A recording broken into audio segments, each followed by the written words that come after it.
Sa sunod-sunod na pagdiriwang ng holiday season, matagumpay na nakumpiska ng mga kapulisan ang kabuuang 129 na boga at iba pang pinagbabawal na paputok mula sa kabataan sa Binangonan, Taytay at Antipolo, Rizal. Ang operasyong ito ay bahagi ng masigasig na pagpapatupad ng kampanyang Iwas Paputok, kung saan 51 sa mga nakumpiskang PVC cannons ay nagmula sa iba't ibang barangay sa Binangonan sa ilalim ng mas mabilis na aksyon ng lokal na municipal police station.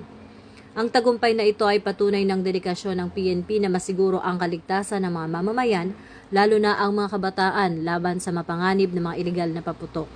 Sa pamamagitan ng kanilang mahigpit na pagbabantay at pagpapatrolya sa mga barangay, naiiwasan ang mga sakuna at pinsala sa katawan, habang patuloy na isinusulong ng mga otoridad ang isang mapayapa at ligtas na pagsalubong sa bagong taon. Dahil ito ang advokasya ng bagong PNP para sa bagong Pilipinas, serbisyong mabilis, tapat at nararamdaman.